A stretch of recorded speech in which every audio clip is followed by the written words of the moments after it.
자, 오늘 한번 제대로 파헤쳐 보겠습니다. 요즘 우리 차에 있는 여러 운전자 보조 기술들 있잖아요. 이 기능이 어디까지 가능하고 또 뭘 못하는지, 그리고 만약에 사고가 나면 그 책임은 과연 누구에게 있는 건지 한번 속 시원하게 알아보겠습니다. 아마 운전하시는 분들이라면 한 번쯤은 겪어보셨을 텐데요. 바로 이 화면에 나오는 것처럼 정말 짜증나는 경고 메시지죠. 이걸로 한번 시작해 볼게요. 아니, 분명히 나는 핸들 위에 손을 딱 올려놓고 있는데 자동차는 왜 자꾸 귀찮게 경고를 보내는 걸까요? 이게 우리가 생각하는 거랑은 원리가 좀 다릅니다. 보통 이런 경고가 뜨면 우리 대부분은 어떻게 하죠? 맞아요. 핸들을 더 꽉 쥐죠. 나 여기 손 있다 하고요. 근데 사실 자동차가 원하는 건 그게 아닙니다. 아주 살짝이라도 핸들을 움직여주는 그런 조향 입력을 원하는 거예요. 그 비밀은 바로 토크 센서라는 부품에 있습니다. 핸들에 무슨 터치 센서가 있는 게 아니고요. 이 토크 센서가 운전자가 핸들을 돌리려고 하는 힘을 감지하는 거죠. 그러니까 차 입장에서는 단순히 손을 올려놓는 게 중요한 게 아니라 운전자가 아주 미세하게라도 운전에 개입하고 있다는 증거, 바로 그 힘이 필요한 겁니다. 자, 그럼 이제 이게 핸즈프리 기능이 아니라는 건 확실히 알았네요. 그렇다면 요즘 나오는 새 차에는 거의 다 들어있는 이 기술, 도대체 정체가 뭘까요?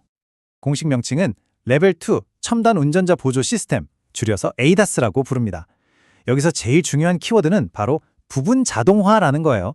시스템이 운전을 돕긴 하지만 운전자는 항상 모든 상황을 감독하고 언제든 즉시 개입할 준비를 해야 한다는 뜻이죠. 우리가 흔히 듣는 오토파일럿 같은 단어가 주는 느낌과는 완전히 다른 얘기입니다. 전문가들의 의견은 아주 단호합니다. 이건 어디까지나 운전자를 보조하는 기능일 뿐이라는 거죠. 사고가 나면 그 책임은 운전석에 앉은 사람에게서 절대 벗어날 수 없습니다. 만약에 이 기술을 너무 과신하면 어떻게 될까요? 차가 알아서 하겠지 하고 맡겨버리는 순간 정말 끔찍한 일이 벌어질 수 있습니다. 실제 사고 사례들이 그 위험성을 아주 명확하게 보여주죠. 이건 실제로 있었던 일인데요. 주행 보조 기능을 켜고 가던 차가 앞에 정차해 있던 소방차를 그대로 들이받은 사고였어요. 운전자는 경찰에 이렇게 진술했죠. 사실 이런 사고는 예견된 거나 다름없습니다. 왜냐하면 자동차 제조사들이 차량 설명서에 우리 시스템은 이런 상황에선 제대로 작동 안 할 수 있어요 라고 다 써놨거든요. 비나 눈이 많이 오거나 커브가 심한 길, 그리고 가장 결정적으로 가만히 서 있는 차량이나 물체는 아예 인식하지 못할 수도 있다고 말이죠. 이게 그냥 서류상으로만 그런 게 아니에요. 실제로 통제된 환경에서 실험을 해봤더니 시속 100km로 달리던 차가 앞에 있는 장애물을 보고 경고음은 울렸지만 결국 멈추지 못하고 그대로 충돌해버렸습니다. 실패한 거죠. 자, 이렇게 시스템의 한계 때문에 사고가 났을 때 그럼 그 책임은 누구에게 돌아갈까요? 이 부분에 대해서는 법과 통계가 아주 명확하게 이야기해주고 있습니다. 이게 무슨 숫자일까요? 불과 6년도 안 되는 기간 동안 우리나라 고속도로에서 주행보조 기능과 관련된 사고 28건이 발생해서 21분이 목숨을 잃었습니다. 그리고 이건 우리나라만의 문제가 아닙니다.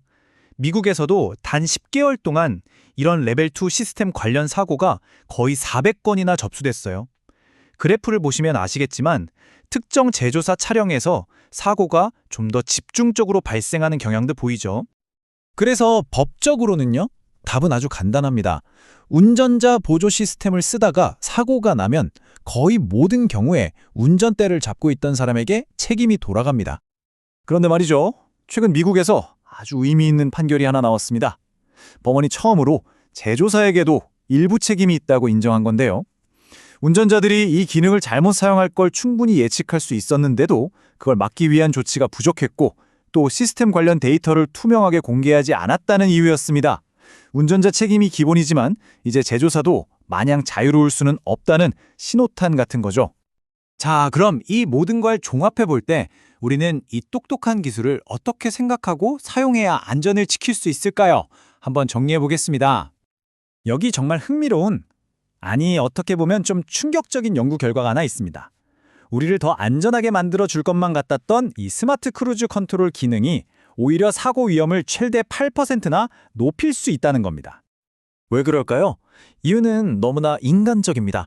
이런 보조 기능이 있으니까 자기도 모르게 마음을 놓게 되는 거죠. 차가 알아서 가겠지 하고 스마트폰을 본다거나 다른 행동을 할 가능성이 훨씬 높아진다는 겁니다. 그래서 결론은 이겁니다. 우리는 이 기술에 대한 생각을 완전히 바꿔야 해요. 이건 나 대신 운전해주는 오토파일럿이 절대 아닙니다. 내가 항상 감시하고 감독해야 하는, 그리고 언제든 실수할 수 있는 나의 부조종사, 즉 코파일럿으로 여겨야 하는 거죠. 다음에 운전대를 잡으실 때 한번 이 질문을 스스로에게 던져보시면 어떨까요? 우리 차가 똑똑해지는 만큼 과연 우리도 더 나은 운전자가 되고 있는 걸까요? 아니면 그냥 더 산만해지고 있는 걸까요?